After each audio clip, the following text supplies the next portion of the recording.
প্রিয় দর্শক, সোজা কথা অনুষ্ঠানে আপনাদেরকে আবার স্বাগত জানাই। আমাদের সঙ্গে থাকার জন্য ধন্যবাদ। আজকে আমরা আলোচনা করছিলাম সংলাপ ও সন্ত্রাস সম্পর্কে। আমাদের এই আলোচনার মধ্যে গুরুত্ব পেয়েছে আজকে হাইকোর্ট যে রায় দিয়েছে সন্ত্রাস এবং অবরোধের বিরুদ্ধে, সেটাই আমাদের আলোচনার প্রধান সময় জুড়ে রয়েছে। আমাদের সঙ্গে আছেন জনাব খালিদ মাহমুদ চৌধুরী এমপি এবং ডক্টর আহসান মনসুর। আমি ডক্টর আহসান মনসুরের কাছে আবার যাই এবং আবার আমি একটা অংশ আলোচনা করতে চাই হাইকোর্টের নির্দেশ থেকে। সেখানে বলছে খুব গুরুত্বপূর্ণ, এছাড়া হরতাল অবরোধের মতো রাজনৈতিক কর্মসূচি চলাকালে শিক্ষার জন্য ক্ষতিকর কার্যক্রম কেন অবৈধ ও অসাংবিধানিক ঘোষণা করা হবে না তা জানতে চেয়ে রুল দিয়েছে আদালত। অর্থাৎ হরতাল অবরোধের মতো কর্মসূচি চলাকালে শিক্ষাকে এর বাইরে রাখার একটা ব্যাপারের মধ্যে আছে। আপনার মন্তব্য? আমি মনে করি যে এটা যদি বাস্তবায়ন করতে পারে সরকার, সত্যি সত্যি বাস্তবায়ন করতে চায় এবং পারে, তাহলে খুব ভালো হবে আমাদের দেশের জন্য। কারণ আমরা কিন্তু ছাত্র রাজনীতির নামে যে অপরাজনীতি কর্ম চালাচ্ছে দেশ থেকে, সেটা কিন্তু গ্রহণযোগ্য না। দেখুন আমি মনে করি যে আমাদের সরকারগুলো, সব সরকারের সময় ছাত্র দল এবং ছাত্র লীগ যে ধরনের কাজ করে আসছে, সেগুলো নিয়ে গর্ব করার মতো এখনকার দিনে কিন্তু খুব একটা কিছু নাই। কাজে যদি আমরা শিক্ষাকে রাজনীতির থেকে বের করে আনতে পারি, সত্যি পরীক্ষার মতো কর্মসূচি, শুধু পরীক্ষার মধ্যে সীমিত রাখলে হবে না। কারণ আপনি অন্য সময় তাদেরকে নিয়ে খেলাবেন আর পরের সময় বলবেন যে এখন হবে না, তা হবে না। আপনাকে করতে হলে সুন্দরভাবে, একেবারে পুরোপুরিভাবে তাদেরকে রাজনীতির কর্মকাণ্ড থেকে বের করে নিয়ে আসুন। বহির্বিশ্বে তো কোথাও ছাত্রদেরকে নিয়ে রাজনীতিবিদরা ছেদিমিনি খেলেন না। তারা ছাত্রদেরকে আদর্শ ছাত্র হিসেবে গড়েন, তারপর সেখান থেকে তারা কর্মক্ষেত্রে যায়, কর্মক্ষেত্রের থেকেই তারা রাজনীতিতে যোগদান করে। প্রত্যেকটা রাজনীতি তো ছাত্র সংগঠন বলে কিছু নেই। আমাদের দেশই একমাত্র দেশ, আমি বলবো দুর্ভাগ্যজনক, যেখানে রাজনীতি হচ্ছে পেশা, রাজনীতি নেশা নয়। পেশা কেন হবে রাজনীতি? রাজনীতিতে প্রত্যেকেরই একটা পেশা থাকতে হবে। সে হয়তো একটা উকিল হতে পারে, আগে দেখতে একটা মুক্তাররা রাজনীতি করতেন খুব বেশি, তারা হয়তো একটা ডাক্তার হতে পারেন, ইঞ্জিনিয়ার হতে পারেন, সমাজকর্মী হতে পারেন, তার একটা পেশা থাকবে। রাজনীতিটা হবে তার একটা নেশা, যেটার মাধ্যমে সে ভালো কাজ করতে চাইবে সমাজের মধ্যে, সেটাই তো হওয়া উচিত। কিন্তু আমাদের পেশাদার রাজনীতিবিদরাই এই ছাত্র জীবন থেকেই তারা পেশা নিয়ে একটা রাজনীতি, সেটা অন্য বিতর্কে আমরা যাচ্ছি না। কাজেই আপনি যদি তাদেরকে সত্যি পলিটিক্স থেকে ডিসঅ্যাসোসিয়েট করতে চান, আপনাকে আর একটু বড় ক্যানভাসে দেখতে হবে জিনিসটাকে, আমি সেটা বলছি। শুধুমাত্র এই কনটেক্সটে এখনকার জন্য আমি ওটাকে বিচ্ছিন্ন করতে চাই, তাহলে কিন্তু সাকসেসফুল হবেন না। এটা মানে পুরো দেশের ভবিষ্যতের কথা মনে করে করতে হবে। ধন্যবাদ ডক্টর মনসুর। জনাব চৌধুরী, এই বিষয়ে কোনো কমেন্ট করেন? এই বিষয়ে কমেন্ট মানে একটা জিনিস দেখেন, মানে আমরা যে জিনিসটা হচ্ছে আমাদের কিন্তু একটু মানে গভীরে যেতে হবে। তো আপনি দেখেন যে এই যে একটা আন্দোলন চলছে বিভিন্ন জায়গায়, আমি একটা জার্নালে দেখলাম, সেখানে বলতেছে যে এবারই প্রথমবারের মতো একটা এত বড় একটা মানে রাজনৈতিক একটা কর্মসূচি নেওয়া হয়েছে বিরোধী দলের পক্ষ থেকে, যেখানে ছাত্রদের কোনো ইনভলভমেন্ট নেই। যে কথাটা আপনি বললেন যে ছাত্ররা বাইরে রাখা হবে, ছাত্র বাইরে রাখা হবে সিদ্ধান্তের দরকার নেই, কিন্তু ছাত্ররা কিন্তু এমনিতেই এই রাজনীতির বাইরে চলে গেছে। কেন চলে গেছে? কারণ আপনি দেখেন, কারণ ছাত্ররা কিন্তু এখন ইউনিভার্সিটিগুলোতে দেখেন, এখন কিন্তু এভরিডে কিন্তু হলে, এই হল থেকে ওই হলে গলাগলি হয় না। আপনি এই হল থেকে একজন ছাত্র আরেকজনকে বের করে দেয় না, সবাইকে পরীক্ষা দিচ্ছে। আপনি যদি বলেন যে ছাত্র দল, বিএনপি যারা বিরোধী দল আছে বা অন্য পার্টির, তারাও কিন্তু পরীক্ষা দিচ্ছে ইউনিভার্সিটিতে, তারাও কিন্তু রেগুলার বের হয়ে যাচ্ছে, তারাও কিন্তু বিসিএস দিয়ে বা চাকরি বাকরিতে চলে যাচ্ছে যারা রাজনীতি করছে। কাজেই আমাদের কিন্তু ধীরে ধীরে কিন্তু যেই জায়গাটা আপনি বলছেন, ছাত্ররা কিন্তু জাতীয় রাজনীতির যে বিষয়গুলো থেকে আস্তে আস্তে কিন্তু অন্যদিকে ডাইভার্ট হচ্ছে। আমি যেমন গত কয়েকদিন আগে আপনার হচ্ছে ডিজিটাল ওয়ার্ল্ড একটা কনফারেন্স হয়েছিল, ইন্টারন্যাশনাল একটা হলো, ফেয়ার হলো, আমি সেখানে গিয়েছিলাম। মাননীয় প্রধানমন্ত্রী উদ্বোধন করতে গিয়েছিলেন, এটা আমি ছিলাম। তো প্রধানমন্ত্রী চলে আসার পরে আমি এখানে ছিলাম আরো 2 ঘন্টা। আমি দেখলাম ঘুরে ঘুরে যে সাধারণ সব ইউনিভার্সিটি স্টুডেন্টরা, পাবলিক ইউনিভার্সিটি, প্রাইভেট ইউনিভার্সিটি এবং বিভিন্ন টেকনিক্যাল কলেজের ছেলেমেয়েরা আছে। ওখানে প্রত্যেকটা মিনিস্ট্রির আলাদা আলাদা স্টল আছে, সফটওয়্যার কোম্পানিগুলো যারা আছে বাংলাদেশে তাদের আলাদা করেছে, এবং তাদের যে আগ্রহ, এই দেখেন এইরকম একটা আতঙ্কের মধ্যে, এইরকম একটা ভয়াবহ অবস্থার মধ্যে দিয়ে পেট্রোল বোমাকে উপেক্ষা করে কিন্তু তারা কিন্তু ডিজিটাল মেলায় চলে আসছে। এবং আপনি বইমেলায় যান, বইমেলায় হচ্ছে তাদের ওইখানে গিয়ে কি মনে হচ্ছে বাংলাদেশে এরকম একটা অবরুদ্ধ করার একটা প্রক্রিয়া চলতেছে? মনে হচ্ছে না। এখন স্টুডেন্টরা কিন্তু এই বিষয়গুলো নিয়ে, কারণ যেহেতু আমাদের কানেক্টিভিটিটা এত বেড়ে গেছে, আপনি যখন ছাত্র রাজনীতি করেছেন বা ছাত্র ছিলেন তখন কিন্তু আমাদের ওয়ার্ল্ড কানেক্টিভিটিটা এই জায়গায় ছিল না। একটা সময় ছিল আমরাই তো ন্যাশনাল পত্রিকা 2 দিন পরে পেয়েছি আমার এলাকায়, জেলা শহরে। কাজে বেশিদিন আগের কথা। আমেরিকায় কি হচ্ছে হোয়াইট হাউসে আমার তো জানা দূরের কথা, আমি ঢাকা শহরের খবর জানতে পারিনি। কাজেই এখন আপনার হচ্ছে হোয়াইট হাউসে কি ডিসিশন হচ্ছে আমরা উইথিন সেকেন্ড আমরা জানতে পারছি। ব্রিটিশ পার্লামেন্টে কি সিদ্ধান্ত হচ্ছে আমরা জানতে পারছি। ইন্ডিয়ান ইয়েতে লোকসভায় কি হচ্ছে, টোটাল পৃথিবী আমার হাতের মুঠায় চলে আসছে। কাজে যেখানে আমি টোটাল পৃথিবীকে আমি সব সময় এখানে বিচরণ করতে পারছি, সেই জায়গায় তো আমাদেরকে এইগুলো তো তাদের কাছে গ্রহণযোগ্য হবে না। পেট্রোল বোমা তাদের কাছে গ্রহণযোগ্য হবে না, তাদের কাছে হরতালও গ্রহণযোগ্য হবে না, অবরোধ গ্রহণযোগ্য না। এমনিতেই ছাত্ররা দেখেন, স্টুডেন্টরা যায় বলতেছে আমাদেরকে বাইরে রাখো, আমরা কেন তোমাদের খেলার পুতুল হব।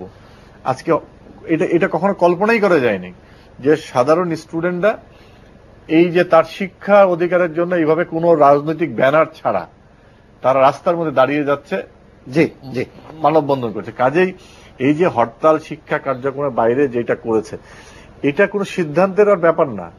বাংলাদেশের কানেক্টিভিটি, এই যে তথ্য প্রযুক্তি এবং সামগ্রিক যে পৃথিবীর সঙ্গে যে আমাদের যে যোগাযোগটা যেভাবে হচ্ছে, শিক্ষা ব্যবস্থাটা যেভাবে এগিয়ে যাচ্ছে, তাতে কিন্তু এই হরতাল অবরোধ শিক্ষা ব্যবস্থা থেকে এমনিই দূরে চলে যাবে। জি, ধন্যবাদ জনাব চৌধুরী। আমি ডক্টর মনসুর, আমরা আজকে সন্ত্রাস এবং হাইকোর্টের রায় ইত্যাদি সম্পর্কে অনেক কথা বলেছি, কিন্তু আমাদের আজকের অন্যতম আলোচ্য সূচি ছিল সংলাপও, একটু আমরা সেখানে একটু মনোযোগ দিতে চাই। এবং আমাদের সৌভাগ্য যে আপনি এই কমিটির সঙ্গে যুক্ত, আপনি আমাদের একজন সম্মানিত আলোচক আজকে।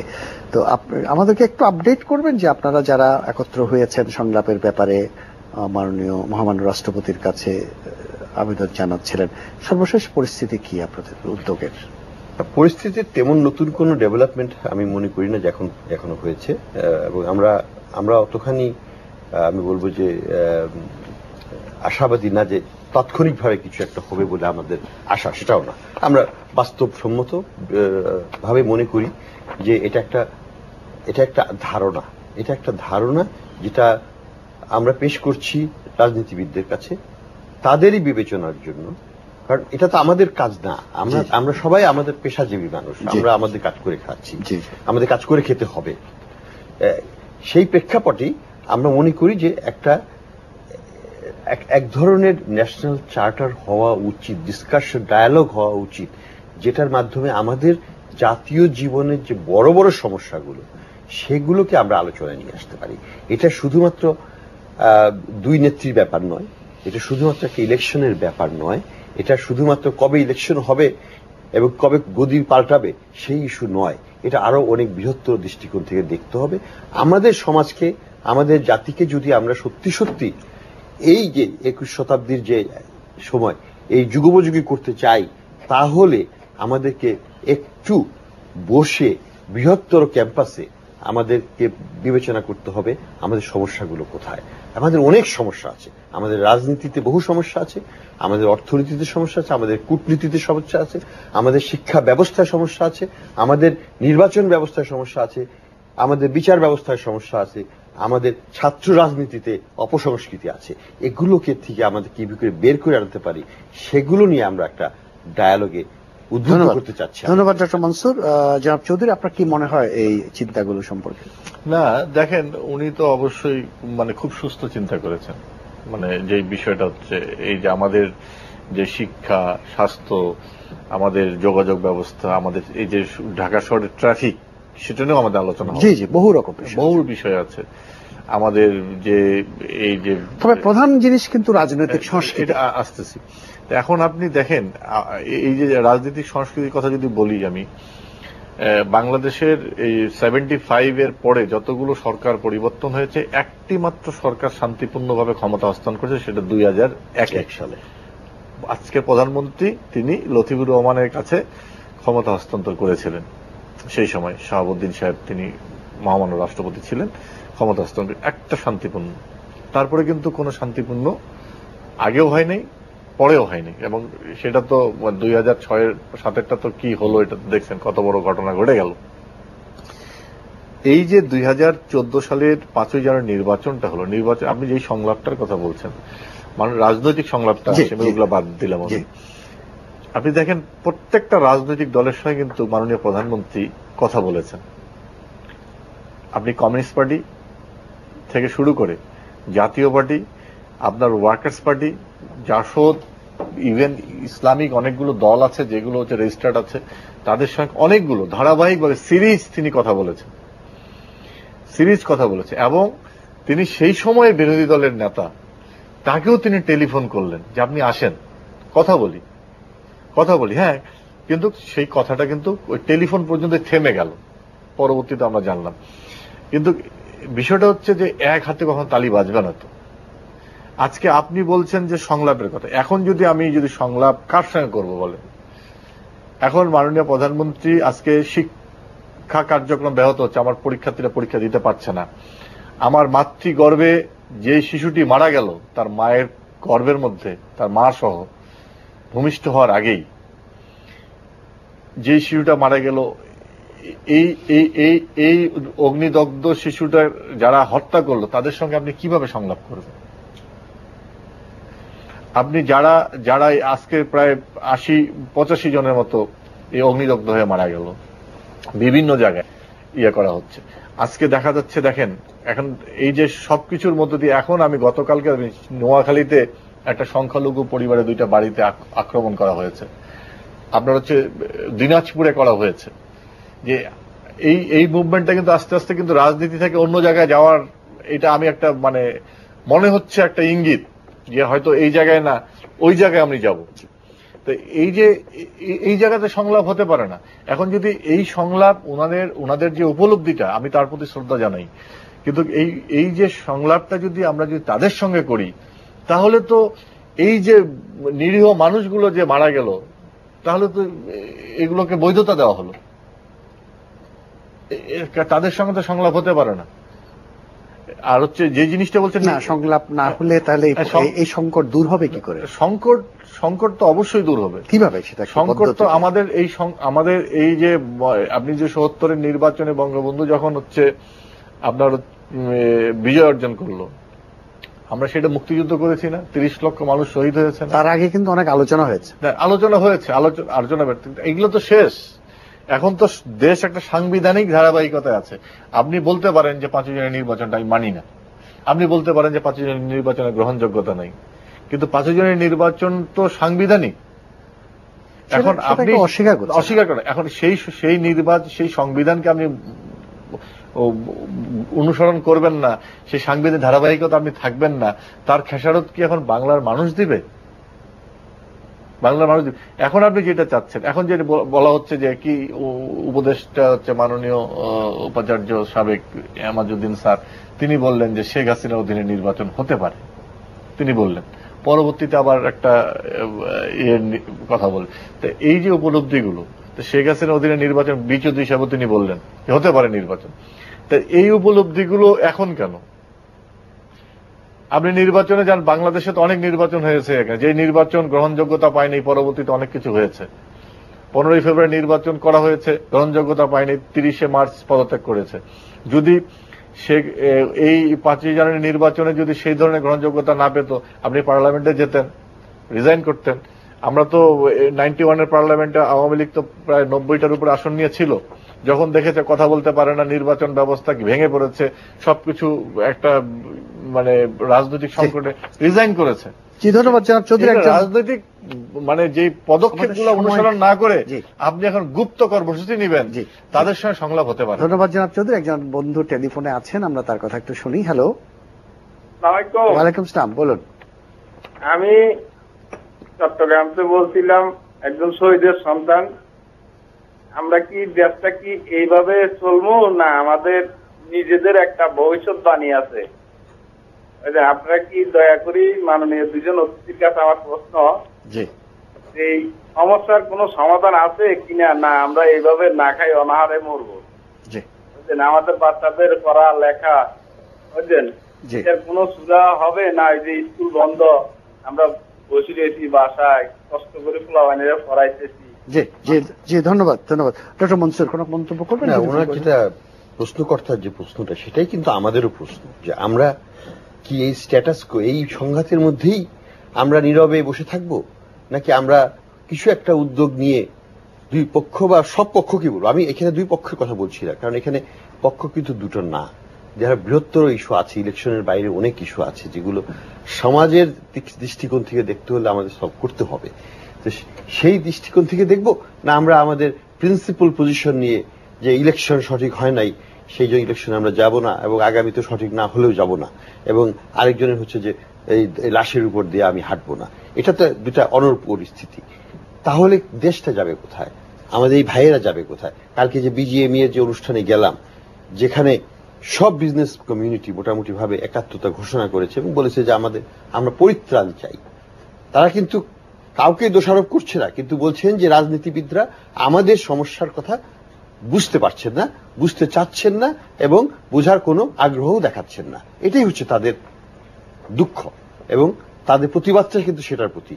এই ভদ্রলোকের কণ্ঠেও কিন্তু একই জিনিস, আমার কথা কে ভাবছে, আমার কথাও তো ভাবতে হবে, আমাকে তো বিজনেস করে খেতে হবে, তার দোকান তো চলতে হবে, তাকে তো তার পরিবারকে খাওয়াতে হবে। সেটা কিভাবে হবে? আমাদের দেশের যে অগ্রযাত্রা, সেটা যদি আমরা পশ্চাৎ যাত্রায় নিয়ে যাই, একটা প্রিন্সিপালি যতই ভালো প্রিন্সিপাল হোক না কেন, সেটাই কি কাম্য? আমাদের প্রশ্ন হলো সেটা। জি, ধন্যবাদ ডক্টর মনসুর। আমাদের সময় শেষ। জনাব চৌধুরী, জাস্ট একটা বাক্য আমি বলি যে আমি একটা রাজনৈতিক কর্মী, ক্ষুদ্র রাজনীতি কর্মী, আমার মনে হয় যে দেশের যে ৭১ যে বিভাজন ছিল মুক্তিযুদ্ধের প্রশ্নে, সেই বিভাজনের একটা স্থায়ী সমাধানের দিকে মনে হয় আমরা এগিয়ে যাচ্ছি। এটার জন্য হয়তো আমাদেরকে কিছু ত্যাগ স্বীকার করতে হতে পারে, কিন্তু বাংলাদেশ একটা স্থায়ী সমাধানের দিকে এগিয়ে যাচ্ছে। জি, ধন্যবাদ ধন্যবাদ জনাব খালিদ মাহমুদ চৌধুরী এমপি, ধন্যবাদ জনাব ডক্টর হাসান মনসুর। প্রিয় দর্শক, আমাদের নির্ধারিত সময় শেষে আজকে আমরা আলোচনা করছিলাম সংলাপ, সন্ত্রাস এবং সম্প্রতি আজকে হাইকোর্ট যে নির্দেশ দিয়েছে হরতাল অবরোধের নামে সহিংসতা বন্ধে, সে ব্যাপারে আমরা নানানভাবে আলোচনার চেষ্টা করেছি, এবং বলাই বাহুল্য এই আলোচনা সম্পূর্ণ হয়নি, হওয়ার সুযোগও খুব বেশি নেই। তবে আমি শুরুতে যে কথা বলেছিলাম তার পুনরাবৃত্তি করছি, যে হরতাল এবং নৃশংস অবরোধ বন্ধে এবং শিক্ষা প্রতিষ্ঠানকে, পরীক্ষাকে, ছাত্রদের অ্যাক্টিভিটিসকে হরতাল অবরোধের বাইরে রাখার জন্য যে আইনি পদক্ষেপের কথা হাইকোর্ট তার রায়ে উল্লেখ করেছে, সেটা খুবই গুরুত্বপূর্ণ। সেটা নিয়ে বিভিন্ন দৃষ্টিকোণ থেকে আলোচনা সুযোগ রয়েছে, এবং আমরা আগামী কয়েকদিনের মধ্যে দেখতে পাব হাইকোর্টের এই নির্দেশ যাদের প্রতি দিয়েছে, যাদের প্রতি রুল জারি করেছে, তারা কি জবাব দেন, কি জবাব নিয়ে আসেন, এবং তারা যে এই নৃশংস অবরোধ এবং পেট্রোল বোমা সন্ত্রাসের বিরুদ্ধে কার্যকর ব্যবস্থা গ্রহণের জন্য সরকারকে যে নির্দেশ দিয়েছেন, সেই কার্যকর ব্যবস্থা কি নিচ্ছে সরকার, সেটাও আমরা গভীর আগ্রহ এবং কৌতূহলের সঙ্গে লক্ষ্য করব, এবং সেই সূত্র ধরে আমরা আগামী কয়েকদিন পর আবার আলোচনা করব যে এই হাইকোর্টের এই নির্দেশ আমাদের বর্তমান পরিস্থিতি উন্নয়নে কতটা সহায়ক হয়েছে। কারণ প্রত্যেকটা মানুষ, যে বন্ধু চট্টগ্রাম থেকে ফোন করেছেন, তিনি যা বলেছেন সেটা বাংলাদেশের বেশিরভাগ মানুষের কথারই প্রতিধ্বনি। আশা করি সরকার, বিরোধী পক্ষ, আরো যেসব অদৃশ্য পক্ষ এইসব খেলায় যুক্ত, তাদের সকলের প্রতি আমাদের আবেদন যে আপনারা মানুষের এই আর্তনাদ, মানুষের এই আর্তি, মানুষের এই আবেদন শোনার এবং বোঝার চেষ্টা করুন। আমাদের অনুষ্ঠান আমরা এখানেই শেষ করছি। সবাইকে অনেক ধন্যবাদ। খোদা হাফেজ।